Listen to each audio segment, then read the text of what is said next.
الحمد لله رب العالمين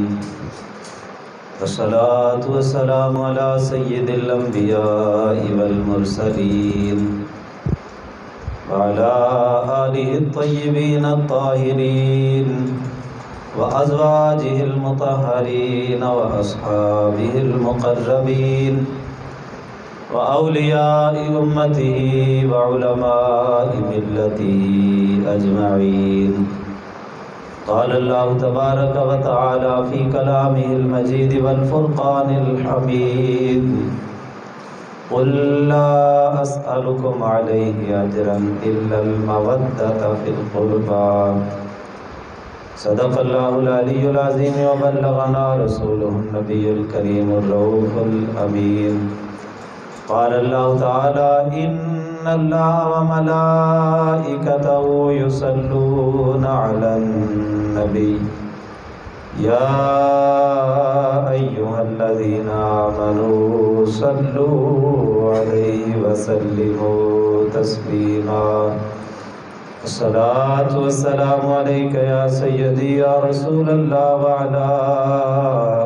آلك وأصحابك يا حبيب الله. الصلاة والسلام عليك يا رحمة للعالمين وعلى آلك وأصحابك يا شفيع المذنبين. اللہ رب العزت کے حمد و ثنا، نبی مکرم شفیع معظم ہادی دو جہاں سرور سروران حضور سیدی و مولائی و آقائی و ملجائی احمد مجتبیٰ حضور سیدنا محمد مصطفیٰ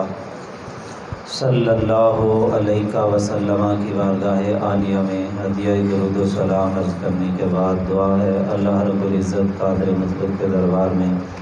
مولا پاک میرے دل، دماغ، زبان اور نگاہ کو نفس اور شیطان کے شر سے اپنی کامل اور دائمی پناہ نصیب فرمائے. ہر وہ کلمہ کہنے کی توفیق عطا فرمائے جس میں خود راضی ہو، اس کا حبیب صلی اللہ علیہ وسلم راضی ہوں. ہر وہ کلمہ میری زبان پہ جاری نہ فرمائے جس میں خود ناراض ہو، اس کا حبیب صلی اللہ علیہ وسلم ناراض ہوں. بیان حق میری زبان پہ جاری فرمائے، سن سنا کہ مجھے اور آپ کو اپنے عقیدے اور اپنے عمل کی اصلاح کرنے کی توفیق عطا فرمائے. عزیز دوستو، ماہ رمضان المبارک کا پہلا جمعۃ المبارک ہے. سال بیت گیا، پھر سے ماہ رمضان المبارک آ گیا، اور یہ اللہ رب العزت کی ایک خاص عنایت ہے کہ اس نے ایک دفعہ پھر ہمیں اپنی رحمتوں کو سمیٹنے کا موقع فراہم کیا. بہت سے چہرے ہیں جو پچھلے سال ہمارے درمیان موجود تھے، آج وہ ہمارے درمیان موجود نہیں ہیں. اللہ پاک ان کی قبروں پہ اپنی کروڑہ رحمتوں کا نزول فرمائے، اور اس مبارک مہینے کے صدقے مالک دو جہاں ان کی قبروں کو جنت کا باغ بنائے. کیا خبر اگلے سال ہم میں سے کون ہوگا اور کون نہیں ہوگا. انسان کی سانس جب تک چلتی ہے، طاقت، حسن، جوانی، مال و دولت، عہدہ انسان کے پاس ہوتا ہے تو انسان خود کو زمین کا فرعون سمجھتا ہے. وہ سمجھتا ہے کہ بس میں ہی ہوں اور میں ہی سب کچھ ہوں. یہ سب چیزیں عارضی ہیں، یہ دنیا فانی ہے، ہر چیز نے فنا کا جام پینا ہے. اس آسمان نے نمرود جیسے متکبر انسان کو بھی دیکھا، لیکن آخر وہ بھی خاک میں مل گیا. اس دھرتی نے فرعون جیسے بندے کو دیکھا، لیکن آخر وہ بھی غوطے کھا کھا کے مر گیا، اور آج تک نشان عبرت اس کی لاش موجود ہے. اس دھرتی نے ابو جہل جیسا مغرور انسان دیکھا، لیکن آخر رب قدوس نے ایک بچے سے مروا کے اس کو مٹی کے اندر ملا دیا. اکبر بادشاہ جیسے آئے جنہوں نے دین اکبری کو ایجاد کیا، لیکن آخر وہ بھی مر کے مٹی کے اندر مل گئے. حضرت خواجہ ابراہیم بن ادم رحمۃ اللہ تعالیٰ علیہ تشریف فرمائیں. ایک درویش آ گیا، وہ کہنے لگا میں مسافر خانے میں آیا ہوں. تو حضرت ابراہیم بن ادم فرمانے لگے یہ تو میرا محل ہے اور تو کہتا ہے یہ مسافر خانہ ہے، تجھے سمجھ نہیں آئی؟ باہر دربان کھڑے ہوئے، یہ بادشاہ کا تخت اور یہ وزراء کی کتاریں، تجھے سمجھ نہیں آتی یہ بادشاہ کا دربار ہے اور تو اس کو مسافر خانہ سمجھ رہا ہے؟